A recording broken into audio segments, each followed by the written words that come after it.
Hi, everyone. Welcome back to another episode of Ideas Sin. My name is Denise, and today I'm excited to bring to you Jen. How's it going, Jen? Hey, it's going great, Denise. I'm glad to be here. I'm glad to have you here.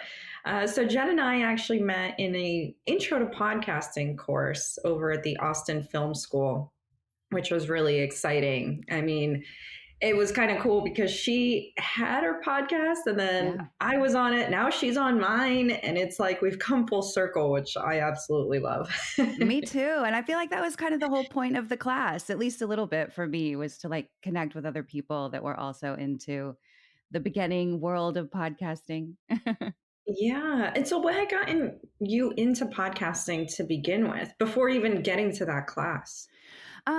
I think it was like a lot of people just sort of taking that deep breath during the pandemic. Music has always been a center for me. It's been my true north. It's been my true love. It's been my savior in so many ways. And anybody that's met me even once, I think that's something they would walk away going, "Oh yeah, that girl with the red hair that loves music." Like I think those are like the two identifying factors about me that you get upon like immediately meeting me. And just thinking of ways that I could try and incorporate that joy when we were in such an isolating period, during the lockdown. And so I just started thinking about ways to share music and podcasting. This was back in, 2020, obviously, when the idea first came. It was still at least new to me. I wasn't listening to anything outside of like Serial or like, some of the big podcasts. And I kind of had in my head that it was a space for like true crime or murder mystery. And when I discovered, no, you could really have a podcast about anything,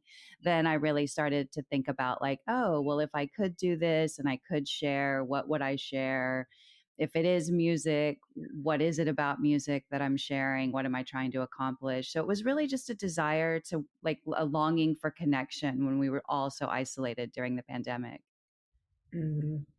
Music is, yeah, it is a connector for a lot of people. And Mm-hmm. it really just, it hits a certain part of you that like sometimes you wouldn't even expect. You're just like, oh, I like that song, or I like the message, or I like the tones or whatever it is about it. I mean, for you, what exactly is it about music? Is there like a specific thing, or is it really just the overall concept itself?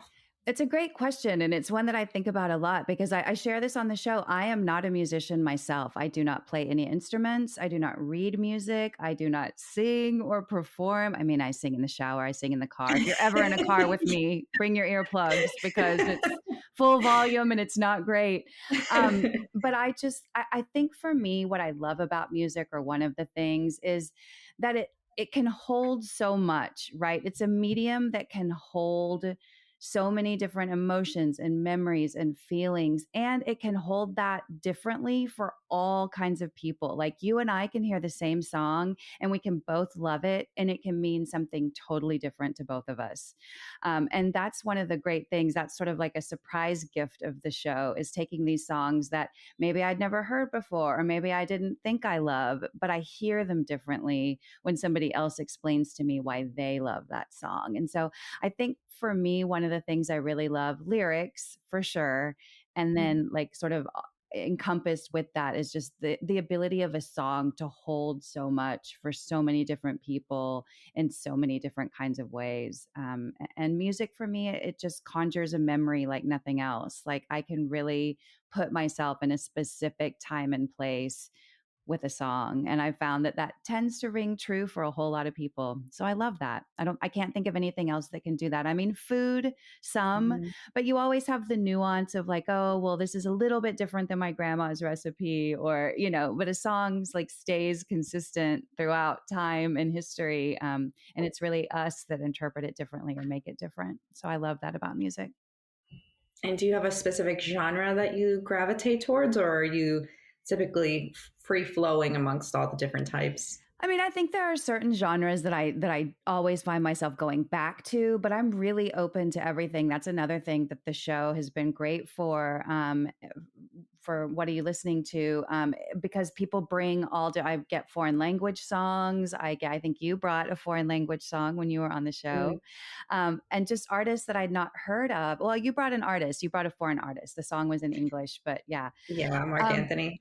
well, no, but then there was another too. A Oh, yes. female, like It was a guy, and we both struggle with pronouncing pronouncing his his name. name. That's right. That's We're right. like, oh, is it this or this? But yeah. Yeah. So I like stuff like I've been so opened up to all different kinds of things. So yeah, there are things I will always go back to. I will always go back to, the Eagles. They're like a home Mhm. base for me because it's what my parents listened to. I will always go back to the Beastie Boys because I love them and they remind me of being a kid. I will always go back to um, like pop, popular music. That's something that I love to stay current on. I think as we're recording this episode, the Grammys are tonight. And so that's like a big night for me to kind of sit down and see all of these genres, happening at the same time. So yeah, there's not really one specific thing I go back to. I'm really just like hungry for music all the time. And in this day and age, you can get your hands on it so easily, like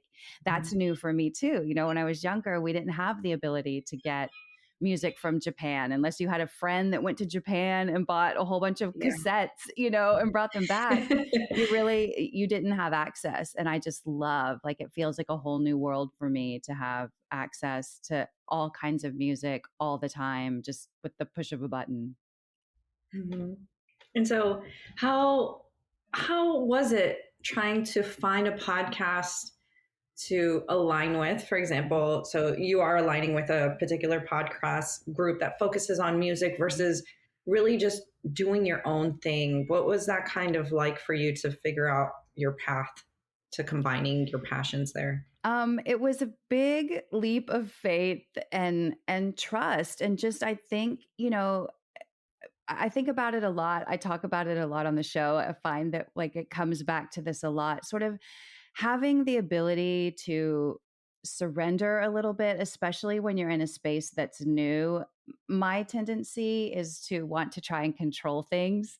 Mhm. And I think that the more I sort of step into, yeah, you know what? The only thing I can control is me. I can control the energy that I have around this podcast. I can control what I want it to be like at the end of the day.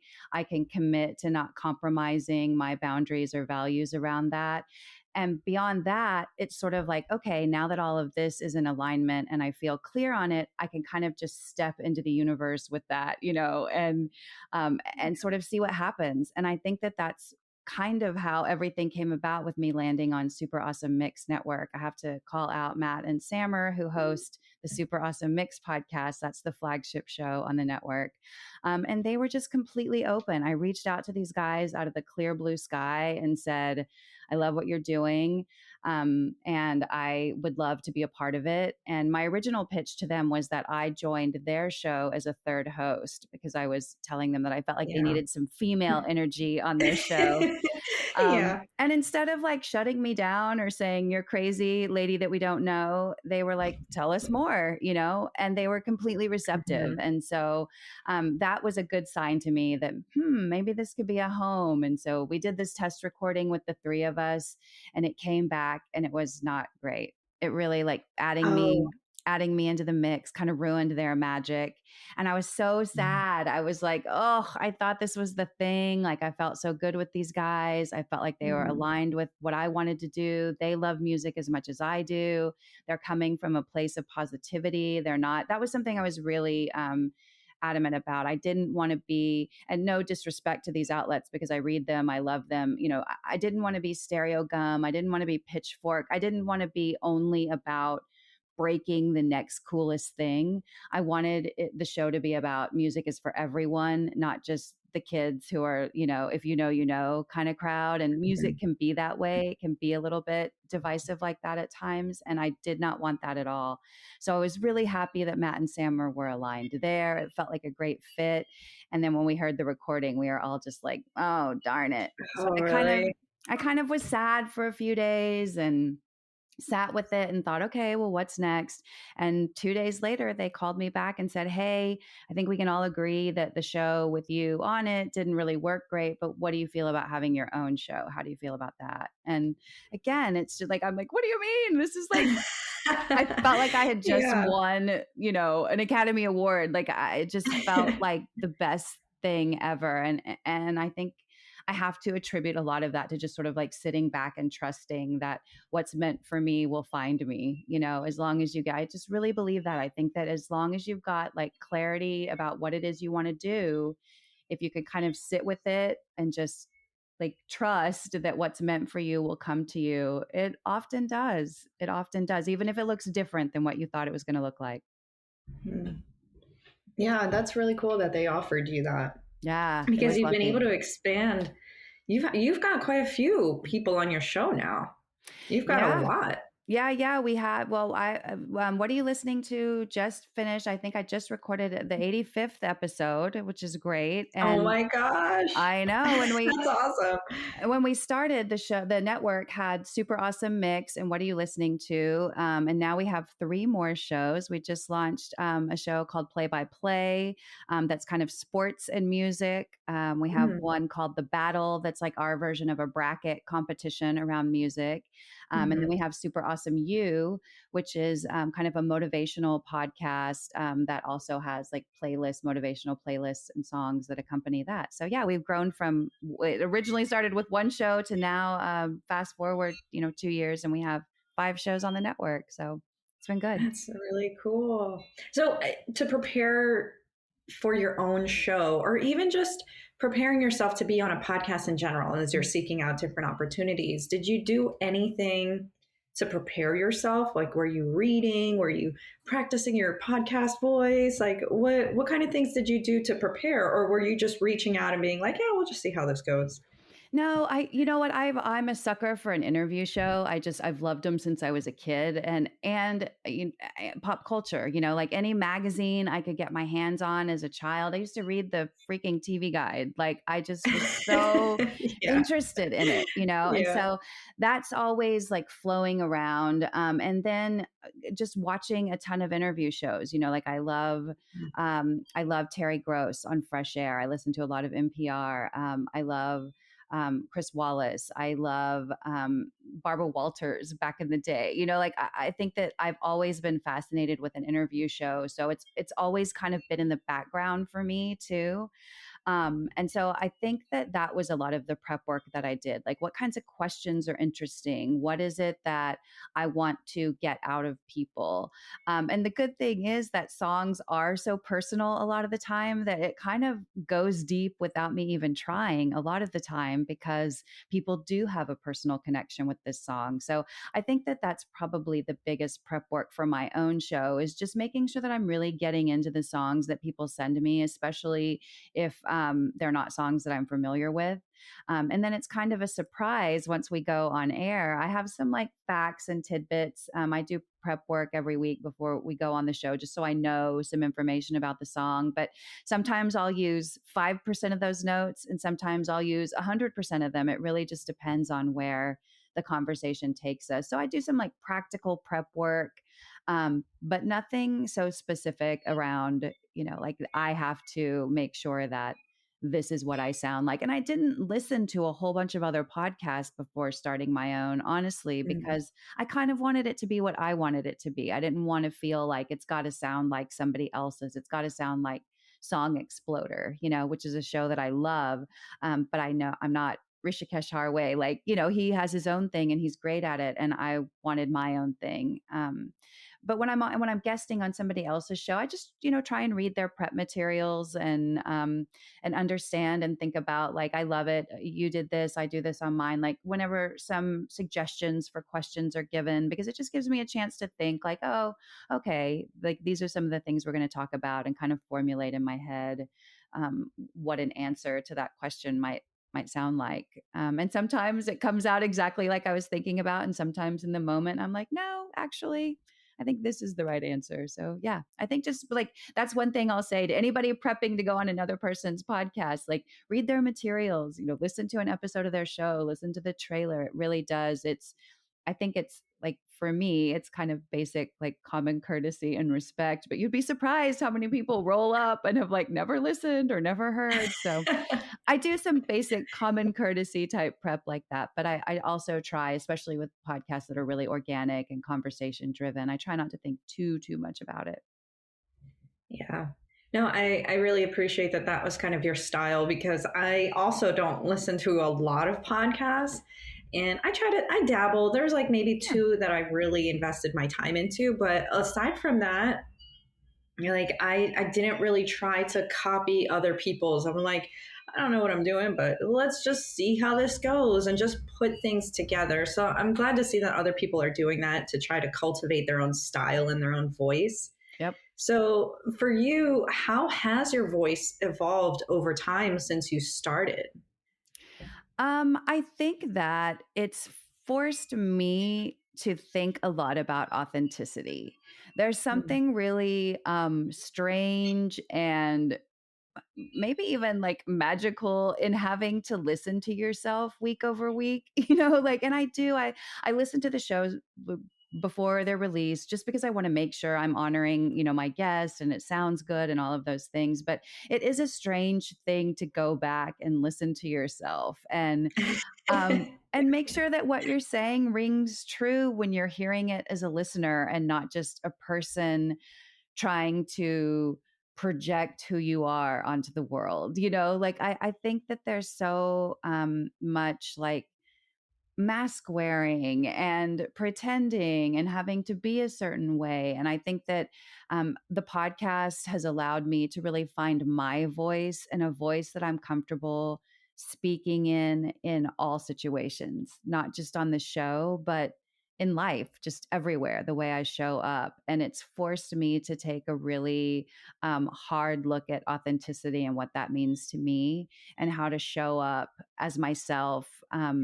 And as truly myself, not just like the Jen I'm trying to present in front of a business crowd or a group of new friends or, the moms at school, at the high school where my Mhm. daughter goes. And so I think that it's really like, it's helped me a lot with authenticity and trying to really honor like who I am at my core and who I want to sound like. I'm sort of air quoting here, but and I want to, at the end of the day, sound like me. I don't want to sound like anybody else. And so I'd say that's probably the biggest thing that having a voice that kind of goes out to others, it's forced me to really pay attention to my own authenticness.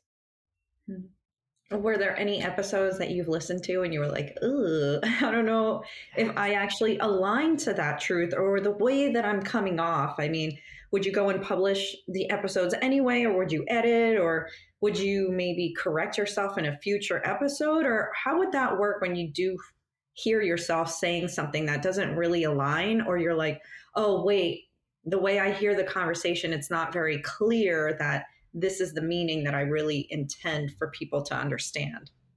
Yeah, I would say, you know what? It's funny. First, it's really cringy when you hear it. There's like no way around that.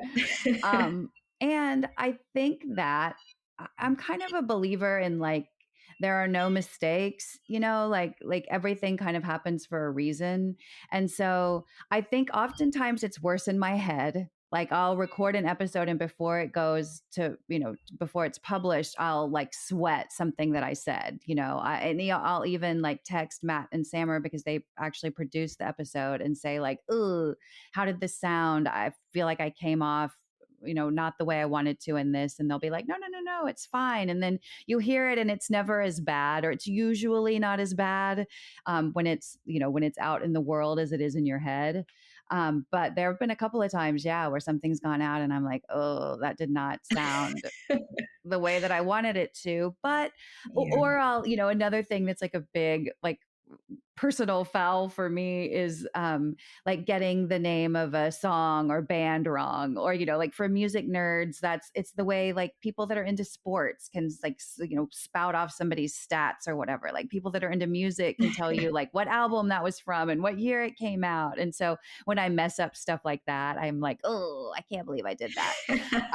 But I just think again, like I hope that it if somebody hears that and is like, oh no, that's not the album that was on, like, I hope that either they're engaged enough to let me know, like, that's great, or they're like, oh, you don't have to be perfect at this to do it. Like, this girl Mhm. has a podcast and she doesn't even know that this song is on this album, like, so I think Yeah. maybe somebody else out there is like too afraid to do something and they see like, you know what, just go. And I hope that most of all people can tell that I'm having fun and that I'm like loving 85 episodes in. I feel like I'm as excited to talk to my guests week to week as I was episode 1. So yeah, I think that you just roll with it when you have those sort of like mistakes or happy accidents or whatever you want to call them, teachable moments. I don't know. Like I think that for me, I just kind of like roll with them. And if it's something I need to tweak in the future, I mean, there are lots of like practical things, like if I'm saying or right. That was something I noticed last season. I would go right. And it doesn't really give a person an opportunity to disagree with you, right? And there, I just did it. Yeah. So I'm trying to tamp that down. I feel that. Mine is usually yeah. It's like, okay, guys, like to myself, like I gotta tone down the yeah. It doesn't always have to be the filler words. Right.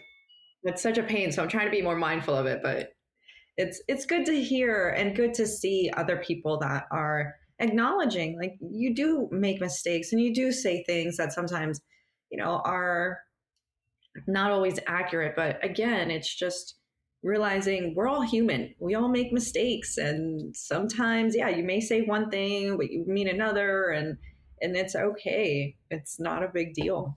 Yeah. I definitely vibe with that. I think that that's the way it has to be. And there was so much emphasis, I think, for a long time, especially for women, about being perfect. Like you can't get too Yeah. mad and you can't be too emotional. And, you had to just do everything like better.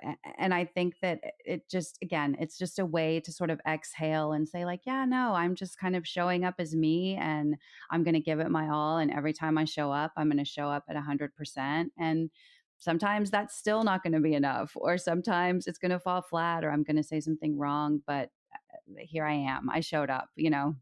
Hmm. So, what got you into the podcasting class? Because then you started working on the podcast, I would say, what, 2020 or 2021? Mm-hmm. So, you Yep. had a little bit of time under your belt working on the podcast before the course that we took. So, Yep. what drove you to sign up for that? I mean, like part of me wants to say like divine intervention. I met such a great group of people that there are what I think 5 of us kind of core group from that class that still try and get together and still try and hang out. And I've had everybody except for one. I will not say her name because I do not want to call her out, and I'm still hopeful that I she'll know who come it do the is. show. You know who it is. I But already called her out on it like last week. see, I've got to get her on the show. Yeah. um, and so like I just feel like that was part of it. Like I was just sort of led to it because there was this great group of people that I was lucky enough to connect with. And I think that I had heard Mariah Gossett taught that class, and Mhm. I knew that she was local but had kind of grown to do big things. So I was anxious to take a class from somebody that was actually working and getting paid to do podcasting. And she had a lot of experience as a producer. And again, I don't do a lot of my own production. I source guests, I write the scripts. I think of, conceptually what I want the show to be. But Matt and Sammer do a lot of the social posting and the editing and all of that. So I wanted to have just even like a basic understanding of that stuff. So that in the event that they were slammed, I could at least help out with some of the heavy lifting. So I think that was really it. I kind of wanted to understand a little bit more about the back end, and I wanted to hear from somebody that was a successful, paid producer, how they did that. And I thought she was great. Like, what a gift of an instructor she was, somebody that had been doing it, and she made introductions around town. to other people that, have been helpful. So I think that everything that I wanted from the class was accomplished. But I think it was really Mariah Gossett's name being attached to the class that made me want to sign up for it. And then, getting this like surprise group of friends that, range in age from like early 20s to late 70s. Like I love too Yeah. that we have this like, multi-generational friend group that popped out of this class. So it was all good. Yeah. And so what was your biggest learning from what you went in production, I guess, in podcasting? Like, what was it that like really struck you and you were like, oh, wow, I never would have thought about that? Um, I think my first answer, I feel like is a funny. I'm like, I think just kind of like the balls that I had to just like jump in and think I could do it. Like, I feel like Oh, I learned that there's so much that goes into it, and just I was almost glad that I already had the show before I took the class, because I think it would have been much harder to start it had I not, because I would have worried like, oh, I need to have I need to have the script so that I'm sure I'm getting a transcript from every show. And oh, I need to make sure that I have this kind of microphone because it sounds better. I think that I would have worried a lot more about it. So I think that was one of the biggest takeaways, was just that. And I think I've said this to all of you guys in the class that have since launched podcasts, that sometimes done is better than perfect, mhm. because I think you really can get caught up in like all of the little nuances. There were so many pieces that I didn't even think about with the show that I've now been able to incorporate slowly, that I think do make the show better, but I think would have really scared me away from starting had I not had a show live when I joined the class. So again, like that sort of divine timing, of it putting me in there after I'd already started the show. Cause I have so much respect for you guys that started after that class, because it would have felt so overwhelming to me Oh, to, it was. yeah, right? It's a lot. Yeah. But it's to your point. I mean, it's that perfectionist mentality and going in and looking at other people who are already in the industry. You're like, wow, they have this and they have that and they've got this and blah blah blah blah blah. And thinking of a way to, perform at their level is intimidating. And, just being able to speak up and use your voice, like that is already a challenge in and of itself, to Mm-hmm. monitor what you say and catch all of your little blips and be like, oh crap, like I say this and this and that, and figuring out all the technical things and learning about like post processing. Like there's a Yeah. lot of stuff. And I'm always like, oh my God, I got to learn all this stuff. But at the same time, it's just like, all right, well, I either launch it or I don't. And so it can be overwhelming, but it's great that you got that experience firsthand, because you know exactly what is absolutely required in order to just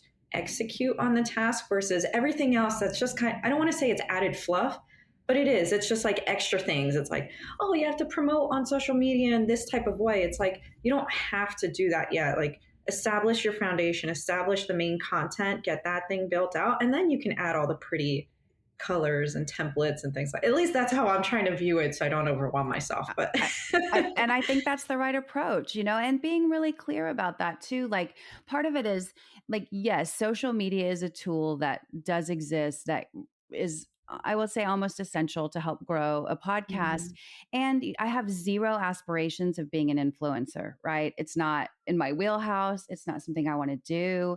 And so I have to be real with myself about that too. Like, okay, if I want the show to grow, posting on social media or becoming an influencer in that space is probably not going to happen. So, what are other things I can do? Is it an affiliate program? Is it guesting on other people's shows? Is it submitting for awards? Is it press releases? Like, there are a lot of different ways, to achieve that end goal. And I think you have to think about where your skill set lies when doing it, rather than I have to do all of the things. I have to send out a press release, and I have to do social media, and I have to do I have to do an affiliate program, and I have to guest on 7 other people's podcasts a month. Like I think you have to think about where your space Yeah. is and sort of head in that direction.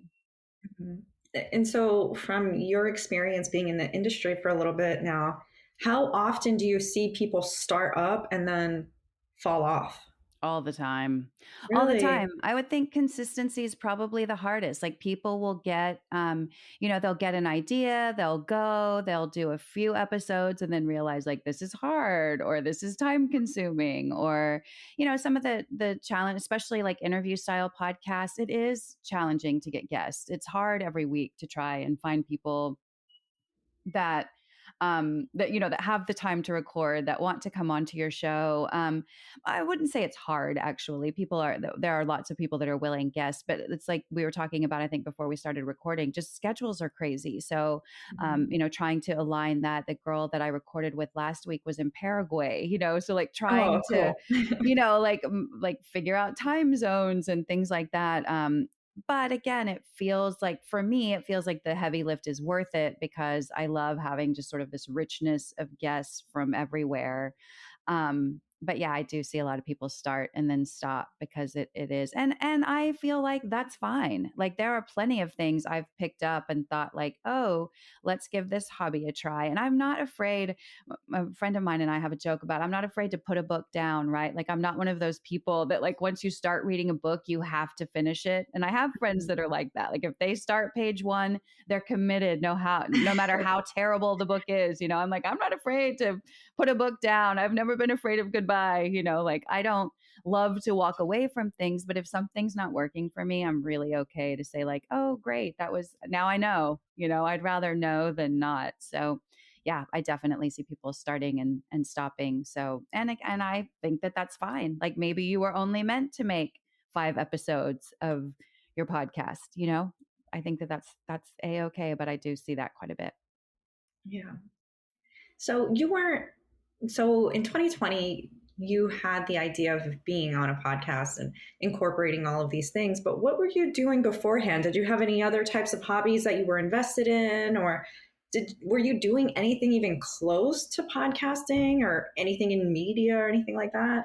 No, not at all. I mean, my background is as a field publicist. So I worked for a good portion of my professional career in the entertainment industry. I worked for the movie studios and lived in Los Angeles for 15 years, and then went to an agency that specialized in entertainment. So I'd always sort of been around the entertainment business, but never done anything myself for it. And right before sort of my last hobby or creative endeavor, I would say before starting the podcast was I love theater. I was a theater kid in high school and have always loved, live theater. And so I sort of ventured back into that with a local theater group here in town, and performed in one of their Christmas shows. And so I kind of had stepped back into live theater and was excited about that.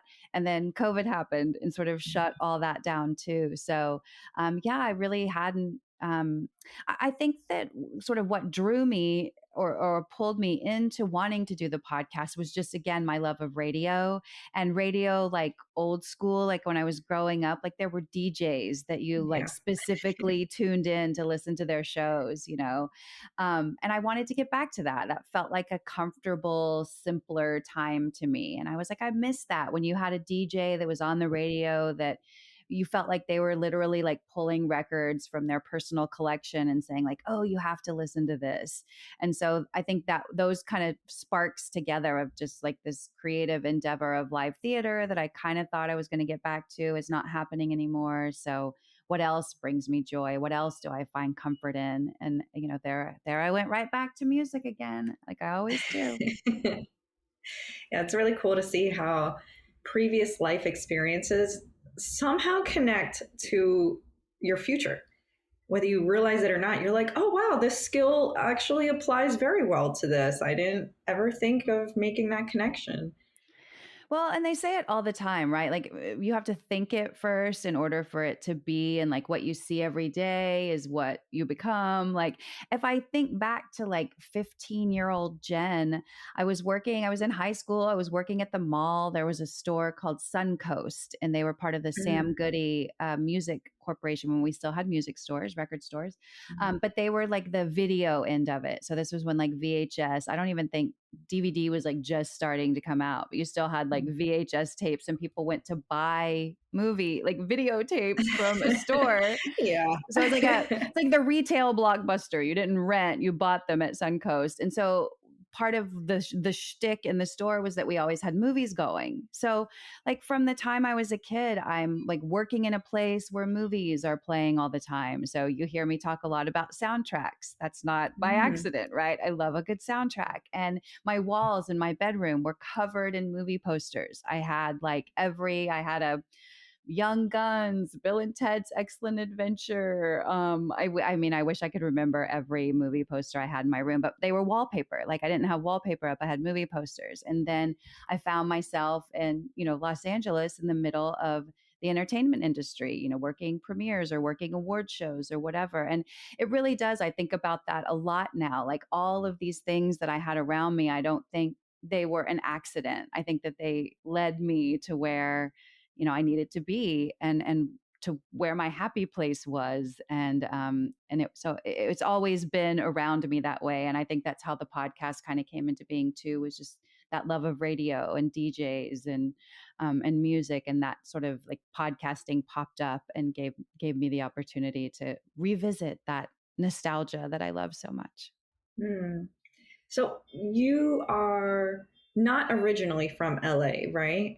No, no. I was born in Oklahoma. I moved to Texas when I was 14.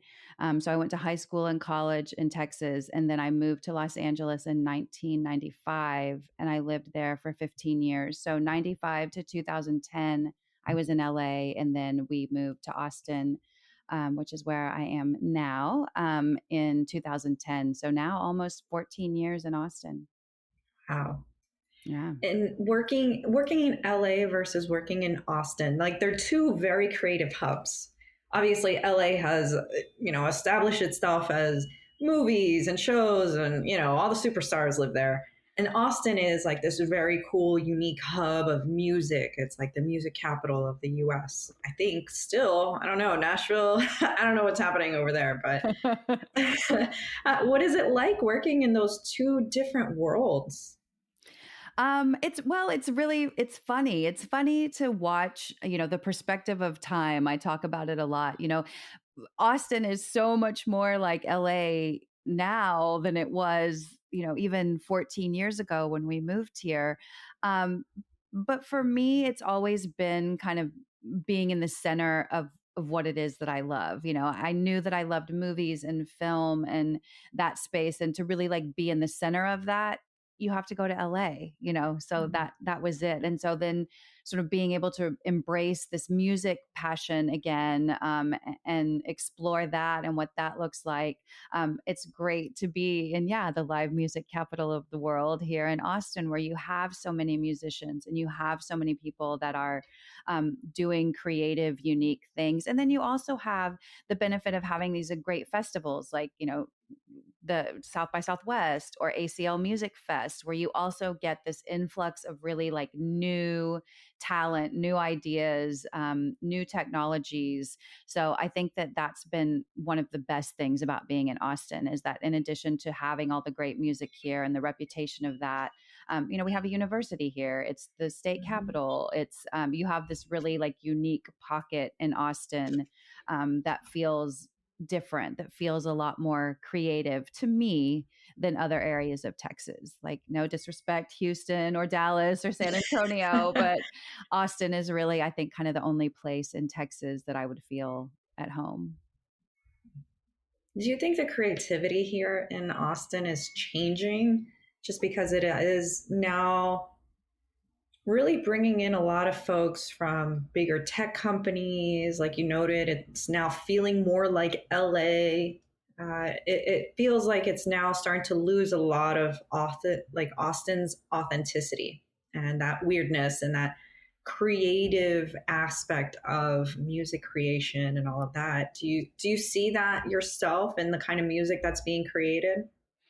Um, I would say that it's changing and it's different, but I feel okay with it. And I think that there are enough of us like old Austinites that we're gonna like bring our weird every, all the time, every day. Like there are so many people that love the culture of Austin that I don't think it's ever gonna be transformed completely. At least that's my hope.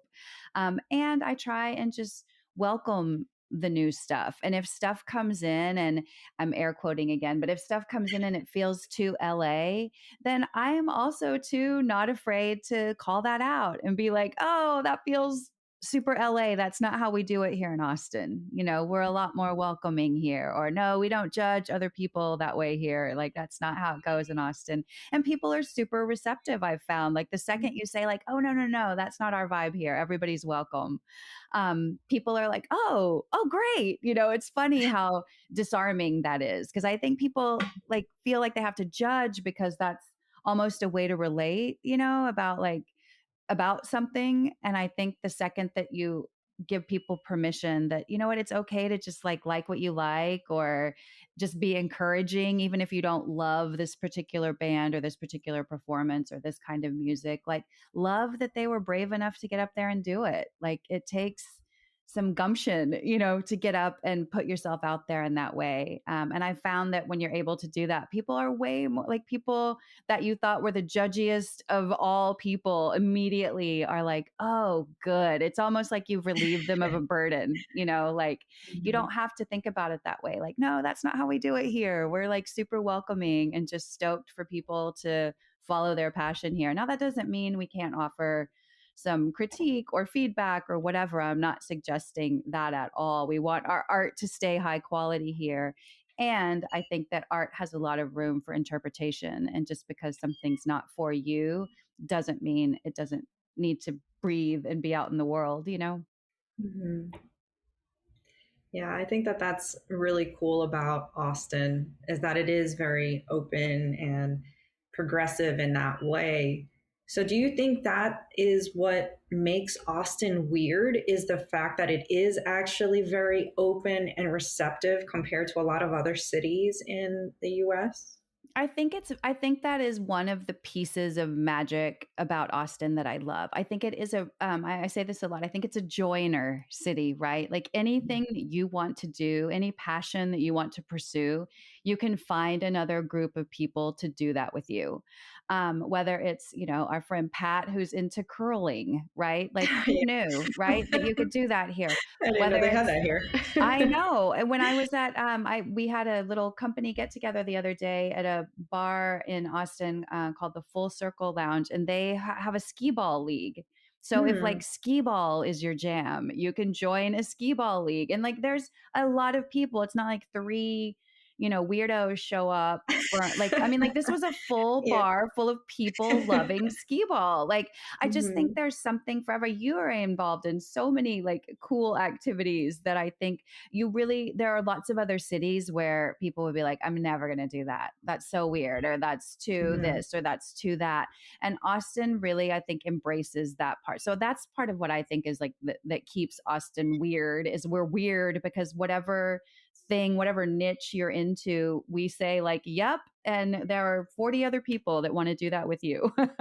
So Hmm. that's how I hope Austin stays. I hope that we keep our weirdness in being open to just whatever kind of activity people want to join. I hope we always support sort of that joiner mentality because LA is not like that. That's one big Hmm. difference, I will say. Like, yeah, there are all kinds of like leagues and things to do in LA, but if it's not like the coolest, best, most guest listy thing, people are going to kind of look down on it. Whereas I think Hmm. here, if I were to walk into a podcast class and say, yeah, I'm super into skee ball, people would be like, awesome. She plays skee ball. We love that about her, like. Yeah. So what so being in LA, obviously like you indulged in exploring the music or actually the movie scene and everything Mhm. like that. Now, individuals who are in those cities that are a bit more judgmental or closed off to different activities, what what would you recommend for those individuals to do if they can't necessarily be as open and as expressive as they would like? what kind of tips would you give them to move forward and to not really give up on what it is that they're trying to pursue? I think just like think about what makes you happy. And if you see somebody else doing that, respect and appreciate the joy that they have in doing that thing, right? Like, even if skee ball is not your jam, rather than like judging another person for loving it, like maybe try and tap into a little bit of the joy that they get just from doing this activity that makes them feel happy or like a kid again, or that they're good at, I would say, because we all want to do things that make us happy, and we all want to feel accepted, and we all want to feel like we matter, and I try and approach lots of things. I don't even remember where I read this, but I found myself saying it a lot over the last year. Any room that you walk into, you are no more or less important than anybody else in there. And I try and think that about everybody, right? Like, I, any room I step into, everyone in that room is the same level of importance. And I truly, like, it can be the president of the United States if I was in Mhm. a room with that. Like, we are all the same level of importance. Now we have different responsibilities, we have different jobs, but like all human life is the same level of importance. And I think just trying to approach it from that, like, again, you don't have to love everything. And sometimes there is art out there that I think is objectively bad, right? And Mhm. I try and tap into the fact that, like, you know what? Not for me, but if even one other person sees that and relates to it, then it was worth putting out there. Even if no other person relates to it, the fact that the person that made it was able to get it out of their system and into the world, like, then maybe there's purpose in that. So I would think just like like thinking bigger about things, not just the thing that you're looking at, but think about the person that created it and why it's in the world and why you even saw it in the first place. Is there a lesson there? I think just thinking of, like, I think we oftentimes, and I'm guilty of this, like having like blinders on, where you're looking Mhm. at things from a really narrow focus. And if you can just sort of expand out and like look into your peripheral vision and look further down the road, I think you can see a lot more. Mhm. And it's really cool too because I mean, you had noted before when we went out and we were like doing our own thing, going to the light show. Oh, so You noted fun. it was a lot of fun. You noted that your husband also does like photography. So Mhm. that's really cool to see that. And you had noted, you would travel with him and like help him with his photos and things like that. But that's really cool to see that you would support one another in your own creative adventures. Do you find that a lot of people in relationships do that? And do you think that that would actually help improve their relationships if they each were able to follow their own passions and then just support each other along the way? Oh my gosh. I think if you're not, why are you in the relationship? I think, yeah, don't even, for me, don't even engage in a relationship with a partner that's not down to support your creative endeavors, even if it's not your primary job or your, the primary way you support a family or whatever. Like, absolutely, you have to have that other part of your life, that thing that lights you up, whatever it is. And if your partner is not down to sort of get behind you on that and offer feedback and go with you on the journey, and you're not down to do the same for them, it doesn't really feel like a partnership to me. And I think that it is often a place where you can get back to, if you are finding yourself feeling far apart, like pulling somebody into your passion or your dreams or whatever is a great way. I think my husband and I have been together for 26 years now, and there are times where we'll get caught up in our own thing, and I can easily go to him and say, like, hey, I'm struggling with this episode on the show. Like, I can't get this I want to do a show about this, but I can't figure out how to drill down and make it like an actual show. Do you have any ideas? And then we find ourselves like brainstorming with one another, and like you're just connecting again. I think that's what you have to get back to, especially in long-term relationships, are those connections that light you up, and same for him. Like, if we're taking a motorcycle trip, which we like to do, and he's thinking like, am I going to bring my camera? Like, maybe I won't bring my camera on this trip. I'm like, bring the gear, bring it. Like, who knows if Yeah. And inevitably, when he does, we'll find something amazing to take a shot of. And inevitably, when he doesn't, we still find something amazing to take a shot of, and we use an iPhone, So Mhm. I think it is just remembering what each other, like what I keep saying it, but like sort of what fires you up or what lights you up as a person, and encouraging that always in your partner, always. Yeah, you have to. And do you think that that just makes you a better partner for the other individual when you do just take a moment to step back and then focus on your creative pursuits? Or it doesn't even have to be creative. I mean, it could just be like your own interests or hobbies Mhm. and things like that. I think so, and I think it's a way to find connection. My husband and I are really different. Like, he does not care a thing in the world about pop culture. It does not matter to him. I could list off 5 celebrities and he might know 2 of them. Do you know what I mean? Mhm. Like, it's just not his jam, and so but he sees that it's mine, and so he will engage and say, "Well, tell me more about this," or, "Oh, no, I haven't thought about that. Like, let me listen to that band," or, I think yeah, you have to. And for me, I'm not a photographer, but I certainly love his work, and I could find myself, like, in our younger days, especially, getting really irritated with, this because you're a photographer yourself, but him, like, setting up lights, or, like, using a light meter to read, and, like, like, trying, I'm like, "Oh my gosh, 4 hours later we finally got the shot." But just like like understanding, okay, I know that the end result is going to be beautiful because he's putting so much care and passion into setting this shot up. So yeah, I think you do. I think it's give and take, and I think it makes you a better partner. I think it makes you better able to take care of yourself. I think it makes you a better friend, all of the things, because you're learning how to not only engage and find support around your own passions, but you're learning how to lift other people up in theirs as well. And that's, to me, that's like when the magic happens, right? When everybody's like lifting each other up. What's the saying? Like a rising tide lifts all boats. I believe that. Like, if we're all, there's enough for everybody. I don't like to operate from a scarcity mentality, right? Like, that just because you have a podcast means you're going to take listeners away from mine. No, no, no, no, no, no. Like, you have a podcast, I have a podcast, anybody that wants to have one, there are plenty of listeners for all of us. Like, may we all, like, rise together. Not, I just don't, I try not to think of it in like somebody getting something is taking something away from me. I think the opposite. The more you put out there, the more there is for everybody. Mhm.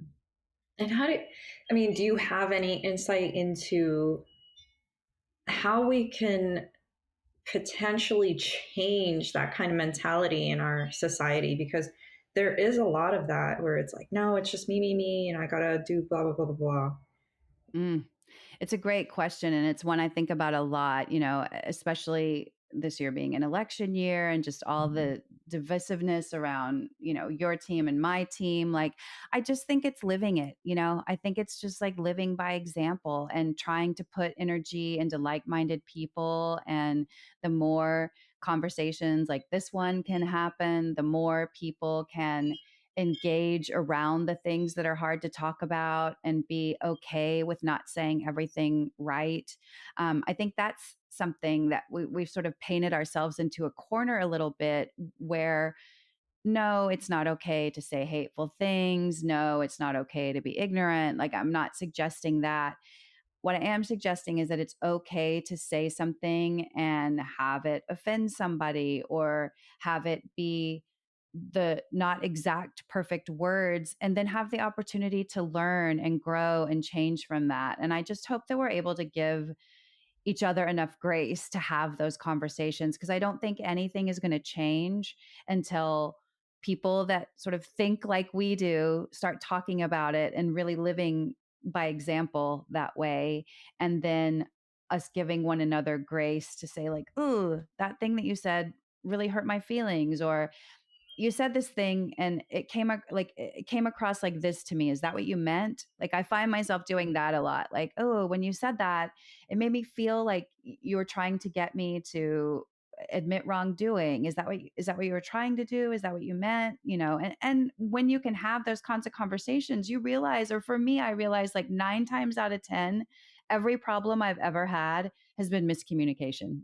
Like nothing, do you know what I mean? Like Yeah. nothing more than just like one person putting something out there, the other person processing it with like an old story in their head about things, and then just like diverging, when really if you just take a second and like help me understand what you just said there, it really feels like it's made my connections a lot more true and a lot more meaningful, because you're able to get a little bit deeper with people. And then I see the ripple effects, I see other Mhm. people doing that, or I see somebody that I've had that kind of an interaction with doing that with somebody else. And then it feels like, oh, okay, this is how we get to change. It feels slow, it feels heavy sometimes, but I think it's really the only way to go. And it does worry me that we're just getting so far apart from one another, when I truly believe that we all really kind of want the same things and feel the same things. And we're not nearly as divided as we think we are, if we would just have like a rational conversation, not just a my team, your team conversation. Mhm. And so a lot of that feels like we also have to just learn how to put our egos aside to be like, okay, say your truth. Let me listen to it, even if it might offend me or hurt me. And then I'll calm down and then respond. Yeah. And then feel empowered to say, like, wow, it's interesting to me that you think that. Like, let me tell you why I think something completely different. Like I think that it has to, I'm certainly not suggesting that anybody sit with discomfort around like hateful conversations or people saying like mean and ugly things to you. Never. I'm a big believer in like advocating for yourself. And I think the only way we can learn, though, is when we do have those conversations, when we do talk to each other. I don't want it to get to the point where it's just everybody's afraid to say anything, because I think that's when the magic happens, is when we're talking to one another and we're trying to understand one another. And I think at the end of the day, too, at least for me, that's a big thing. Like I can remember in my younger years, like I have such a deep desire to be understood that if I was disagreeing with somebody, I wasn't ever in the conversation trying to change their mind. I just wanted them to say, I understand you.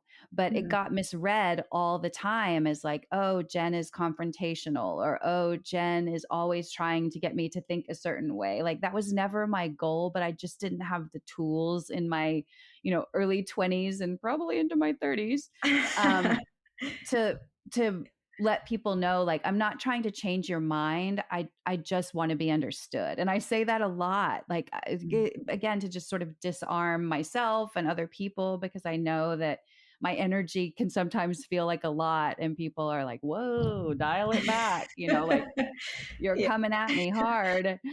And so yeah, I think it's just having the ability to kind of take it down a notch and be able to explain yourself, like I truly don't want to change your mind, I just want to be understood. Mhm. Yeah, it feels like a lot of people are in that situation. I mean, I've definitely been in that and am going through that in my own different ways in different areas. But yeah, it's just being understood and just being heard.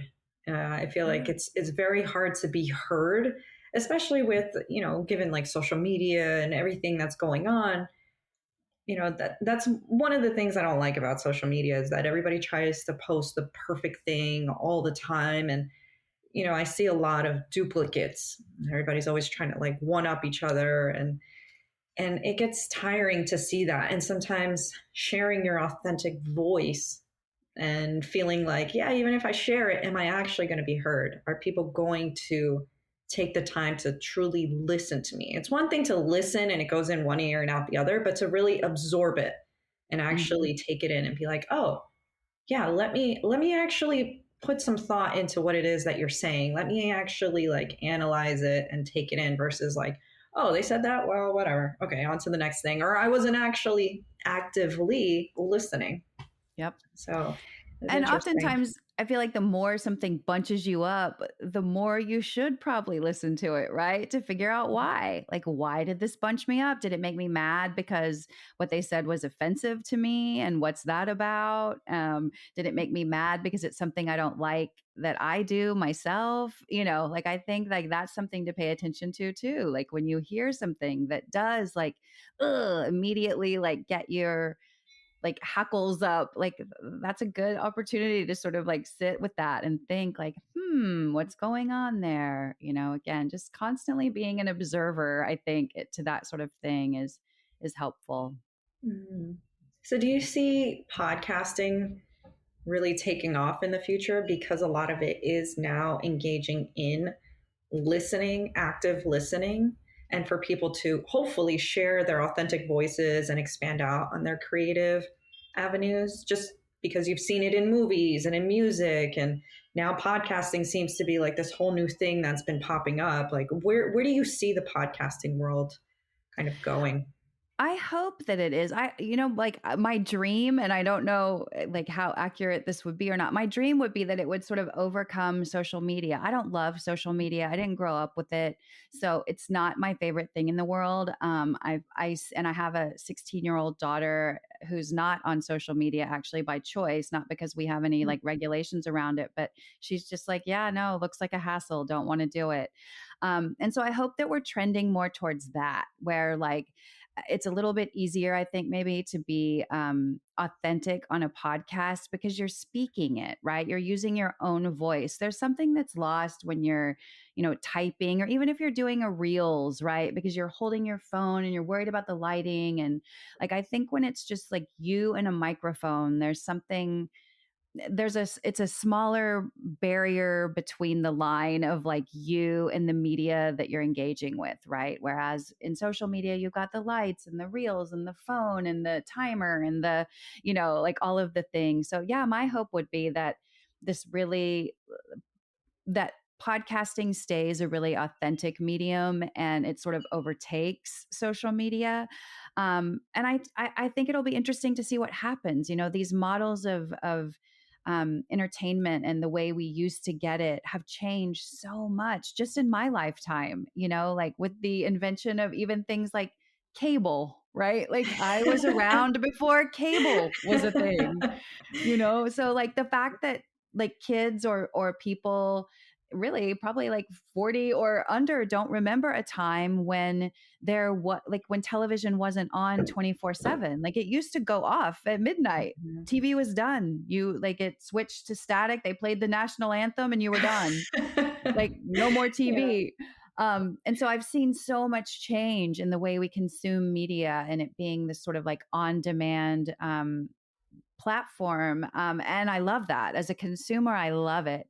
So my hope is that, yeah, podcasting really kind of assumes its space in there. And it's growing all the time. And I think people are doing really great, unique things with podcasts and still honoring that nostalgia that, like I said, I sort of long for in terms of the old days of like radio DJs and being able to share music and connect with people in that way.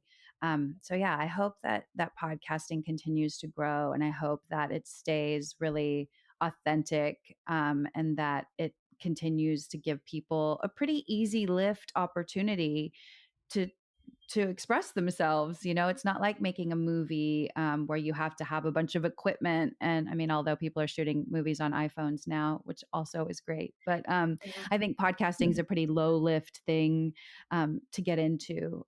And so I hope to see a lot more people picking up a microphone and sharing their ideas. And do you think people will actually listen?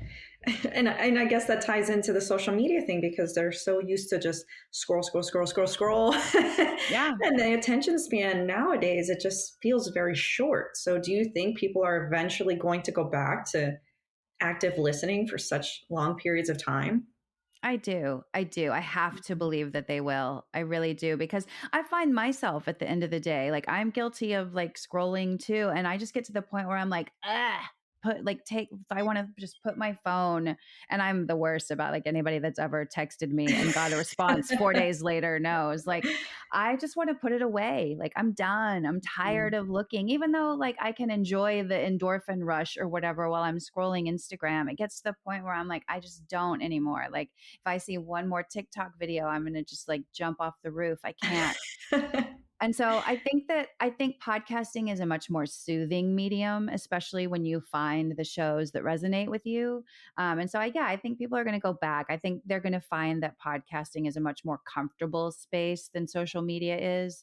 And so I hope that that people will listen, and even if it's a smaller group of people listening, even if 100 people are listening to your show a week, that's 100 people that you were in their ear, like, and again, I feel like that's a big responsibility. And I remember that whenever I'm speaking into an open microphone, like there are people that are going to be listening. I have to be careful. Like, I have a responsibility to listeners to not just put like poison in their ears, right? Like, I want a positive message. I want people to feel like they're connected. I want them to hear a song differently or experience it in a new way because another person really loved it and had a beautiful moment with the song. Like, I think that that's the hope, is that, like, yeah, it just continues to be really an authentic medium that people are listening to because they feel some sort of a connection. And again, it's not, for me, it's not about like,